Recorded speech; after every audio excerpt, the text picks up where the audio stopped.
Hello friends, मैं अमन कुमार आप सभी का एक बार फिर से अम्बेडकर एकता एजुकेशन मिशन की जियोग्राफी की क्लासेस में आप सभी का एक बार फिर से स्वागत करता हूं।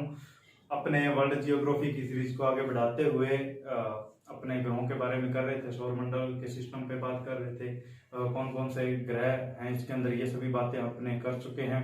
इससे पहले अपने बुध ग्रह के बारे में और शुक्र ग्रह के बारे में पिछली क्लास में अपने पढ़ चुके हैं। ठीक है दोस्तों, उससे आगे बढ़ते हुए अपने आज पृथ्वी और उससे आगे जो ग्रह हैं मंगल और इन पर बात अपने आगे करेंगे। ठीक है, स्टार्ट करते हैं। स्टार्ट करने से पहले मैं आप सभी को बताना चाहूंगा कि मैं आपसे एक रिक्वेस्ट करना चाहूंगा कि आप हमारे चैनल को लाइक और सब्सक्राइब जरूर करें और शेयर करें, ताकि जो बच्चे दूसरे हैं उनको भी अपनी क्लासों के बारे में पता चल जाए। क्योंकि हमारी कोशिश है कि हम जो वर्ल्ड जियोग्राफी है, कंप्लीट जियोग्राफी कराने की हमारी जो मंशा है वो सिद्ध हो सके और दूसरे बच्चों को इसका फायदा मिल सके। हम इंडियन हिस्ट्री भी कंप्लीट करवा रहे हैं हमारे चैनल पर, आपने देखा होगा काफी लंबी प्लेलिस्ट है इंडियन हिस्ट्री की, तो आप उसको भी देख सकते हैं।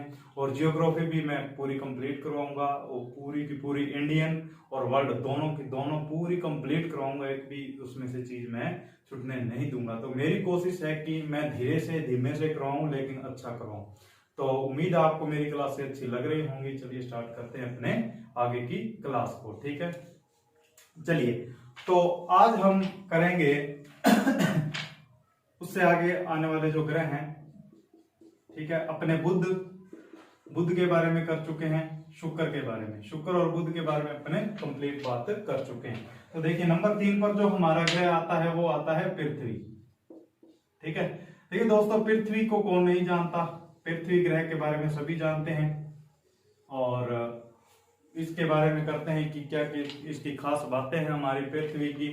ठीक है, और कहां से इसके अंदर क्वेश्चन पूछे जाते हैं, हम नॉर्मल बातें करेंगे आज। देखिए सबसे पहले पृथ्वी की खास बात अपने जो पूछी जाती है एग्जाम में, देखिए पहले तो इसका क्रम पूछा जाएगा। सबसे पहली बात क्या है दोस्तों, इसका क्रम पूछा जाएगा। नंबर 1 पर तो अपने कर चुके हैं बुध, नंबर 2 पर शुक्र, और क्रम इसका कौन सा है, क्रम है इसका नंबर 3। देखिए क्रम पूछा जाता है कि क्रम कौन सा है, नंबर 3 इसका क्रम आ जाता है। ठीक है, उसके बाद आकार, उसके बाद क्या पूछा जाता है, आकार पूछा जाता है। तो आकार में ये 5वां है, क्या आकार में 5वां सबसे बड़ा ग्रह है। देखिए पृथ्वी के बाद मंगल आता है, एस्ट्रॉयड बेल्ट जिसे अपने क्षुद्र पट्टी बोलते हैं। उसके बाद बृहस्पति सबसे बड़ा है, अपने ये कर चुके हैं। ये लगातार आ जाते हैं, बृहस्पति के बाद शनि, अरुण और वरुण, ये तो लगातार चलते ही रहते हैं, ये तो लगातार है, इनका क्रम तो यही है। आकार की दृष्टि से क्रम बता रहा हूं, 1 2 3 और 4, ये क्रम इनका यही है। लेकिन अपने नंबर 5 का जो सबसे बड़ा ग्रह कौन सा है, वो है पृथ्वी। हमारी पृथ्वी क्या है, आकार में 5वां सबसे बड़ा ग्रह कौन सा है, हमारी पृथ्वी है। और क्रम पूछा जाए सूर्य से क्रम के अनुसार तो ये नंबर 3 पर आएगी। ये अपने बातें ध्यान रखनी, यहीं से क्वेश्चन पूछा भी जाता है। ठीक है, चलिए इससे आगे जो खास बात पूछी जाती है वो देखिए, इसका घूर्णन पूछा जाता है। ठीक है, और इसका परिक्रमण पूछा जाता है। ठीक है, ये मेन बातें ये मैं अपने चर्चा करूंगा। लेकिन देखिए दोस्तों, अपने जानते, देखो ये सूर्य है, एक छोटा सा स्ट्रक्चर बना रहा हूं मैं। ठीक है, ये पहला छल्ला तो किसका है, बुध का है। अपने मैं आपको कोशिश करूंगा कि यहीं पे याद दिला दूं, यानी कि आपके दिमाग में एक बात आ जाए, कोशिश मेरी यही रहेगी। ठीक है, क्योंकि मैं रिपीट ज्यादा करता हूं, एक ही क्लास में रिपीट में करता रहता हूं, इसलिए आपको याद हो जाएगा। पहला छल्ला किसका है, बुध का है, तो दूसरा छल्ला किसका होगा, शुक्र का होगा। तीसरा छल्ला किसका होगा, पृथ्वी का होगा। तीसरा छल्ला कौन सा होगा, पृथ्वी का होगा। एक बात ध्यान रखनी है दोस्तों, जो इसके छल्ले हैं ये गोल नहीं है। ठीक है ना, मैंने तो यहाँ पे गोल बनाए, लेकिन मैं बता दूं आपको, जो इसके छल्ले हैं यानी कि जिन कक्षाओं में ये घूमता है वो गोल कक्षाएं नहीं है, वो अंडाकार है। ठीक है, ये सूर्य के आसपास पृथ्वी का बनाएंगे अपने, जो चक्कर लगाती है पृथ्वी, ये जो इसका चक्कर लगाती है, ये किस आकार में लगाती है,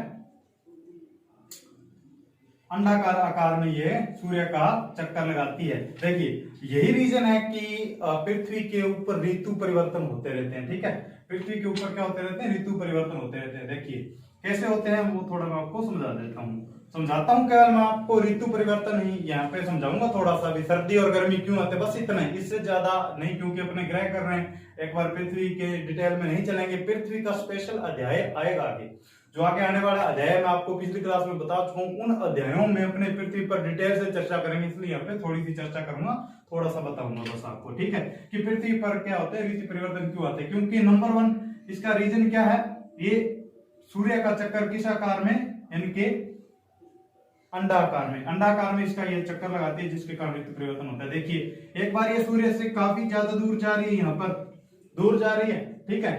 अगर सूर्य से दूर जाएगी तो क्या होगा, आपको पता है, सर्दियां बढ़ेंगी, क्या होगी, सर्दी होगी। यहाँ पे क्या है, सूर्य के नजदीक होगी, है ना, जब ये घूमकर यहाँ पर आती है तो यहाँ पर क्या होगी, सूर्य के नजदीक होगी, तो क्या बढ़ेगी, गर्मी बढ़ेगी, है ना। अब देखिए ये यहाँ पर क्या है, गर्मी होती है, सामान्य तौर पे बता रहा हूँ, लेकिन इसमें भी थोड़ा और डिटेल से तो आगे आने वाली क्लासों में ही बताऊंगा मैं, ठीक है।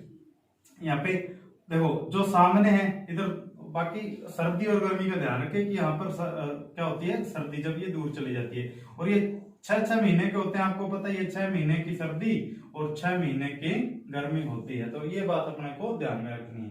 अब देखिए आगे चलते हैं पृथ्वी की खास बातों पर। देखिए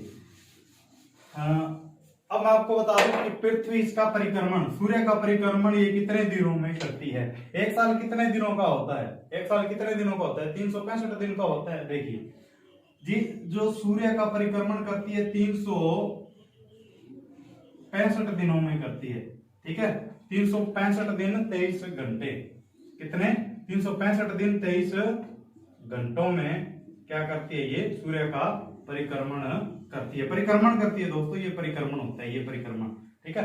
परिक्रमण कितने दिनों में करती है,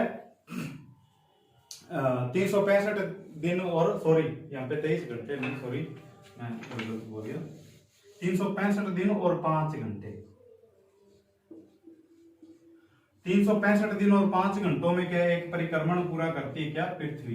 परिक्रमण मैं आपको बता चुका हूं पिछली क्लास में, तो आपको कोई कंफ्यूजन नहीं होना चाहिए। अब देखिए घूर्णन, दूसरा पूछा जाता है घूर्णन से, इसके घूर्णन पर क्वेश्चन काफी पूछे जाते हैं, तो घूर्णन इसका 23 घंटे 56 मिनट, कितना, घूर्णन इसका, क्या, घूर्णन यानी कि अपने अक्ष पर घूमती है, क्या है, ये अपने अक्ष पर घूमती है, क्या, 23 घंटे 56 मिनट में अपने अक्ष पर एक पूरा चक्कर लगाती है। इसे क्या कहते हैं हम, इसे हम क्या कहते हैं, 23 घंटे 56 में जो इसका पूरा एक घूर्णन है, इसको क्या कहते हैं हम, इसको हम कहते हैं एक दिन। आप कहते हो ना एक दिन, पूरा दिन और रात 24 घंटों की हम मानते हैं, लेकिन ये 23 घंटे 56 मिनट में एक अपना घूर्णन पूरा कर लेती है, अपने अक्ष पर, इस प्रकार अपने अक्ष पर एक पूरा चक्कर ये लगा देती है, कितने में, एक दिन, यानी कि 23 घंटे 56 मिनट में। और पूरा चक्कर, एक पूरा चक्कर कितने दिनों में पूरा करती है, मैंने बताया आपको 365 दिन और 5 घंटों में ये एक पूरा चक्कर लगाती है। तो ये तो इसके घूर्णन के बारे में था और परिक्रमण के बारे में था, ठीक है।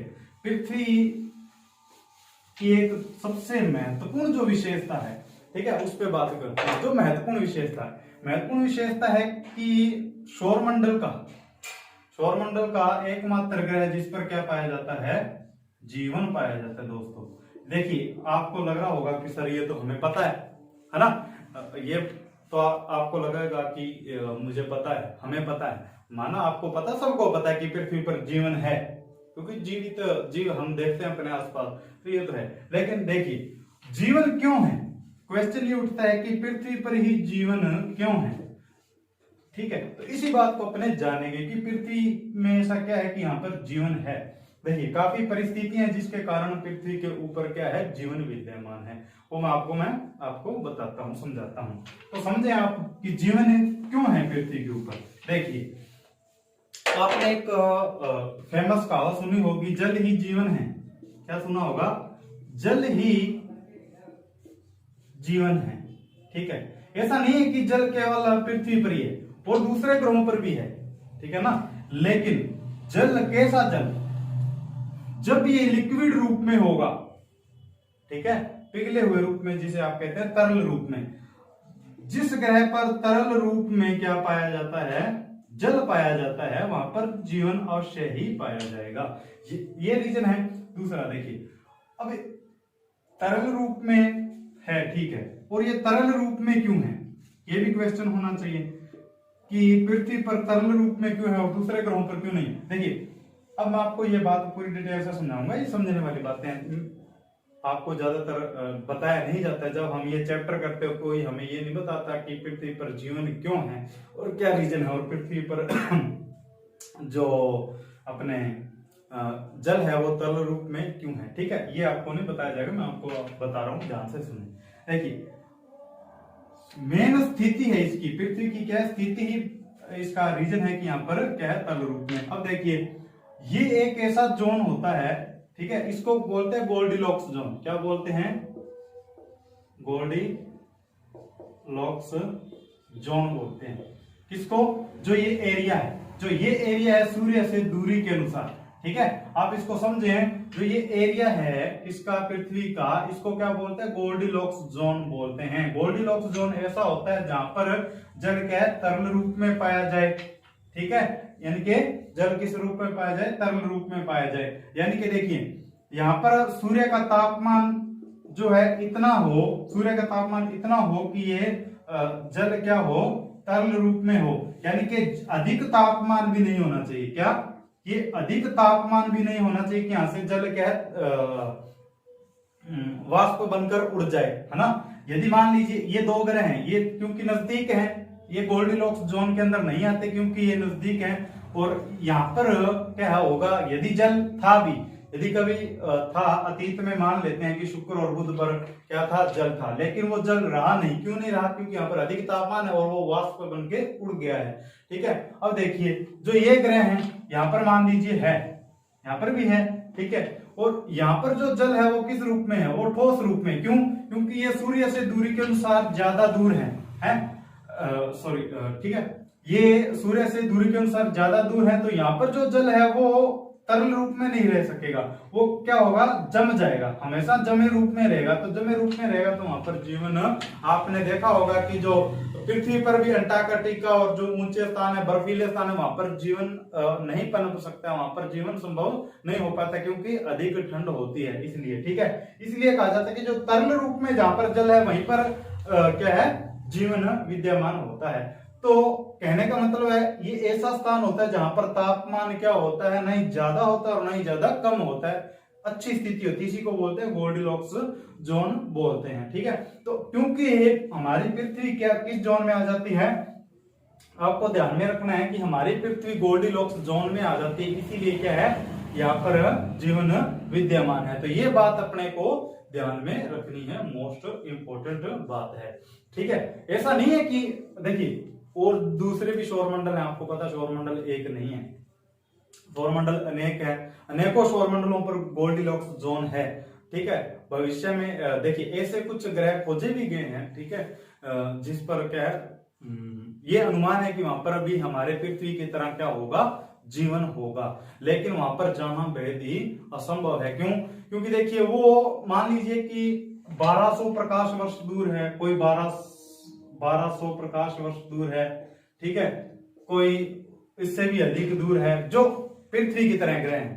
ये मान लीजिए कि दूसरी जो पृथ्वियां खोजी गई हैं वो काफी दूर है, प्रकाश वर्ष में है, 1200 प्रकाश वर्ष। यानी मान लीजिए हम खोज कर लेते हैं, हम प्रकाश की गति से चलने वाले किसी यान को बना लेते हैं, मान लेते हैं हम बना लेते हैं, तो भी हमें 1200 वर्ष लग जाएंगे, और मानव की आयु इतनी नहीं होती कि वो 1200 वर्षों तक वो यात्रा कर सके। तो वो अभी क्या है, भविष्य के अंदर है, भविष्य के गर्भ में है कि क्या होगा आगे, ठीक है। लेकिन अपने इस बात का ध्यान रखना है कि गोल्डीलॉक्स जोन के कारण ही पृथ्वी पर क्या है, जीवन पाया जाता है, और यहाँ पर जल क्या है, तरल रूप में। आप देखेंगे कि पृथ्वी से ध्रुवों से जैसे अपने नीचे आते हैं, वो जल तरल रूप में बनता जाता है, और वहां पर जीवन की गति भी बढ़ती जाती है। आप देखेंगे कि जीवन भी बढ़ रहा है ना। देखिए, जो यहाँ पर जीवन कम है, यहाँ पर आपको जीव जंतु, ठीक है, या मानव कम मिलेगा आपको, जैसे आप नीचे आते जाएंगे, क्योंकि जल भी तरल रूप में विद्यमान हो रहा है, तो यहाँ पर जीवन भी संभव होता जाता है, यहाँ पर जनसंख्या और जैव विविधता अधिक पाई जाती है। तो इस बात से आपको समझ में आ गया होगा कि पृथ्वी पर जीवन क्यों है और पृथ्वी परत जल तरल रूप में क्यों है। तो ये गोल्डीलॉक्स जोन आपको ध्यान में रखना है, ठीक है।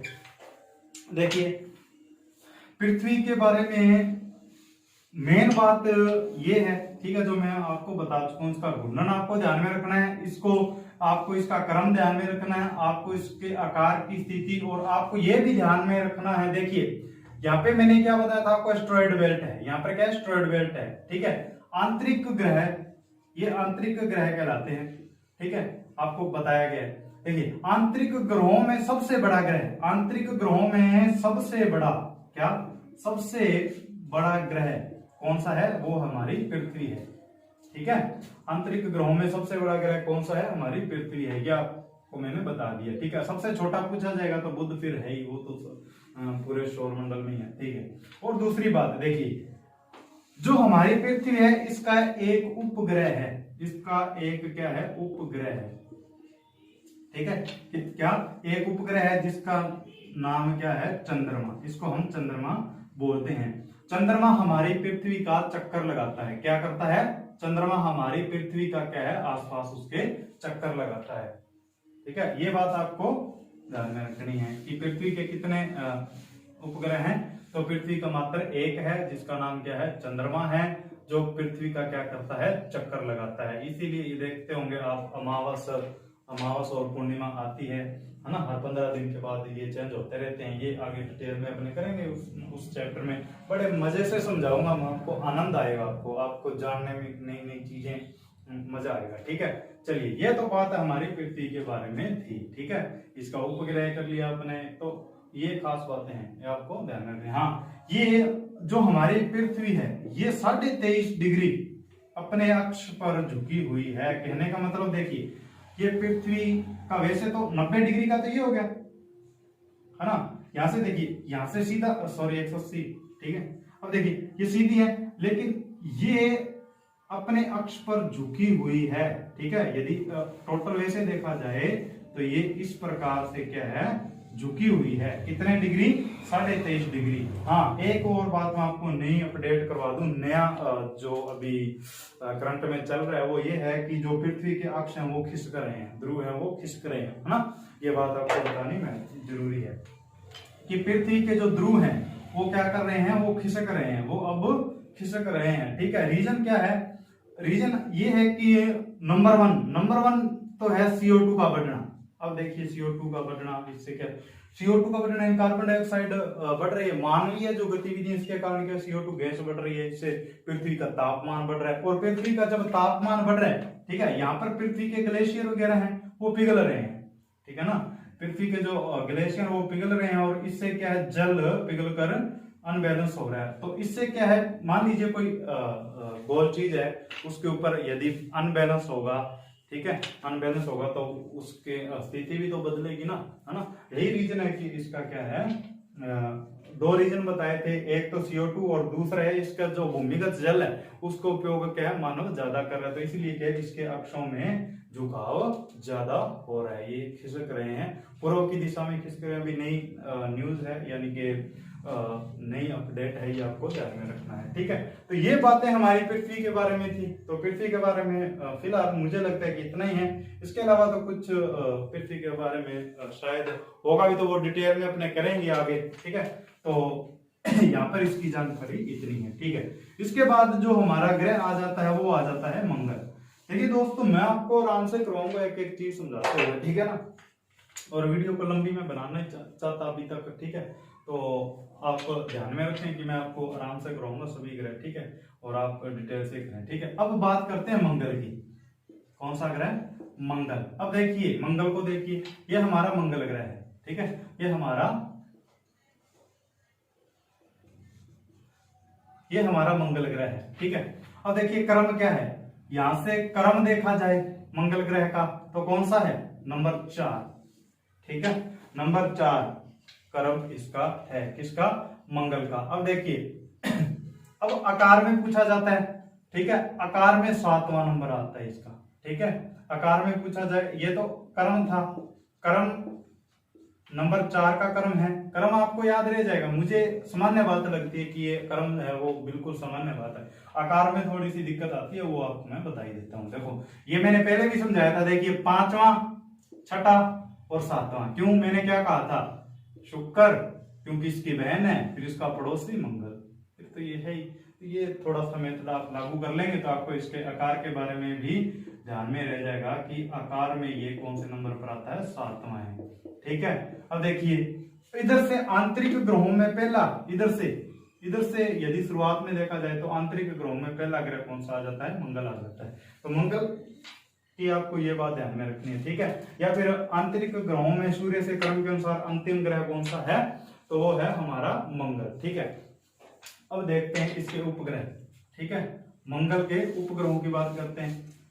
मंगल के 2 उपग्रह हैं, फोबोस और डीमोस। ठीक है, मंगल के कितने उपग्रह हैं, 2 उपग्रह हैं। एक बात ध्यान रखें, सूर्य से जैसे दूर जाते जाते हैं ना, तो जो उपग्रह है उनकी संख्या भी बढ़ती जाती है ना। जैसे कि पृथ्वी का 1, ठीक है, उसके बाद क्या आ जाता है, मंगल के 2, इसके कितने 79, ठीक है, इसके 82।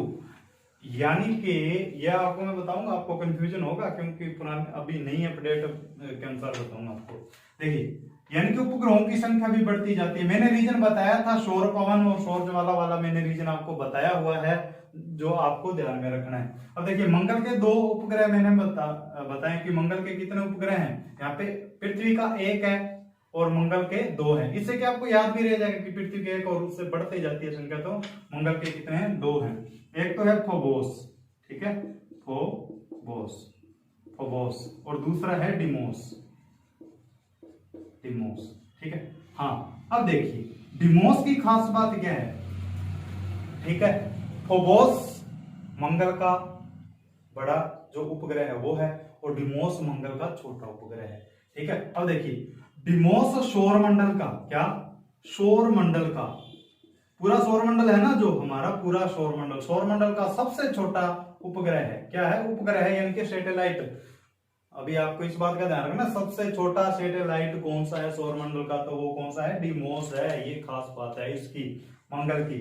यानी कि मंगल जो ग्रह है इसका सबसे छोटा जो उपग्रह है वो हमारे सौरमंडल का भी सबसे छोटा है।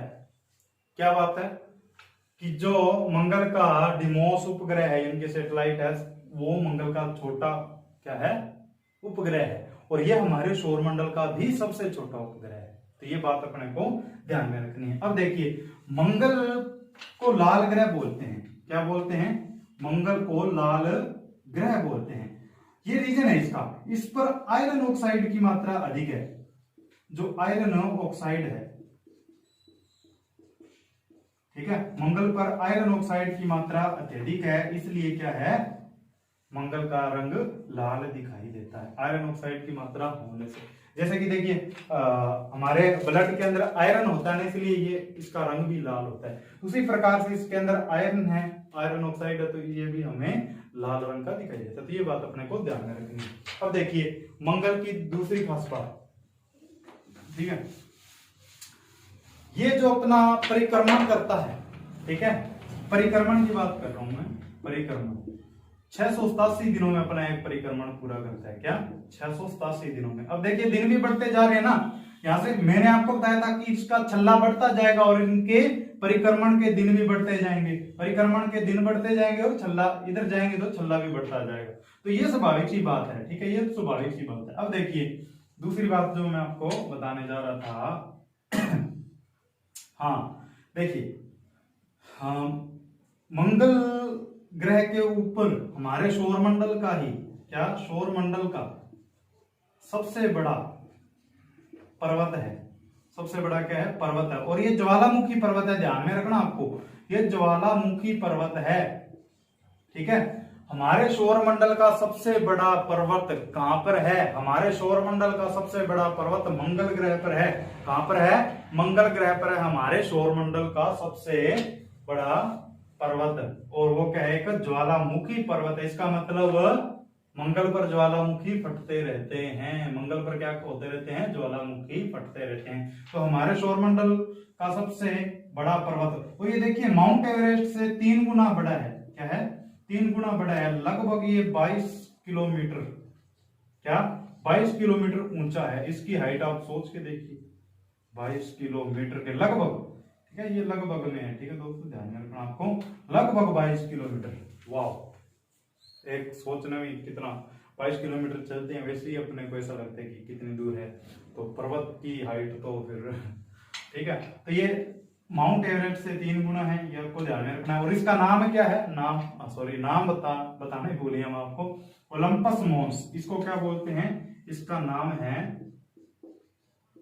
Olympus Mons.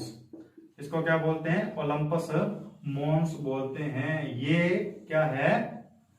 मंगल का सबसे ऊंचा पर्वत, या फिर सौरमंडल का, क्या हमारे पूरे सौरमंडल का सबसे ऊंचा पर्वत कौन सा है? ओलंपस मॉन्स है।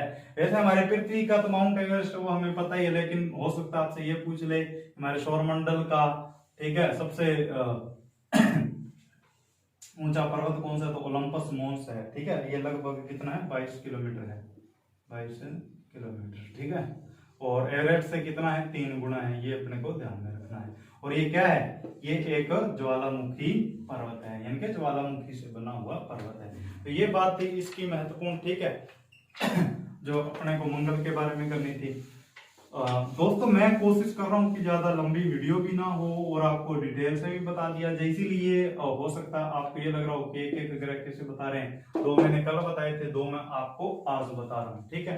तो कोशिश है, क्योंकि देखो इसका रीजन है क्योंकि हमारे पास क्या है, थोड़ी तकनीकी गड़बड़ आ रही है, उसके कारण क्या है, वीडियो को छोटा रखना पड़ रहा है, ठीक है। और कोशिश ये भी है कि हम अच्छे से भी बताएं, तो ये थोड़ा सा आप एडजस्टमेंट करें। हमें उम्मीद है कि आप एडजस्टमेंट कर लेंगे, ठीक है। और आज मैं ये 2 ही बताऊंगा मैं आपको, इसके बाद के 2 और अगले बताऊंगा। ये कंप्लीट कर जाऊंगा। इन दोनों के साथ जो अपने अरुण और वरुण है वो कंप्लीट मैं कर ही जाऊंगा। अगली वीडियो में पूरे के पूरे कंप्लीट कर दूंगा, यानी कि सौरमंडल पूरा कंप्लीट हो जाएगा। उसके बाद धूमकेतु होंगे, वो जानेंगे, नक्षत्र क्या होते हैं, ठीक है, वो जानेंगे। वो उसके बाद फिर अपना सबसे महत्वपूर्ण और अच्छा और रुचिकर जो टॉपिक स्टार्ट होगा वो पृथ्वी के अध्ययन के ऊपर होगा। ये मैं आपको बार बार मैं आपको बता रहा हूँ। और उन वीडियोस को आप देखना ना भूलें। यदि आप अच्छे से अध्ययन करना चाहते हैं तो मैं आपको बार बार कह रहा हूँ, उन वीडियोस को देखना ना भूलें, उनका इंतजार करें। जब हमारा पृथ्वी का अध्ययन शुरू होगा वो मैं बड़े अच्छे ढंग से करवाने जा रहा हूँ, कोशिश मेरी यही है। तो उम्मीद है आपको क्लास अच्छी लगी होगी, और अच्छी लगी है तो आप समझ चुके हैं मैं आपको क्या कहना चाह रहा हूँ। आप हमारा हौसला बढ़ाएं, कमेंट करें। धन्यवाद।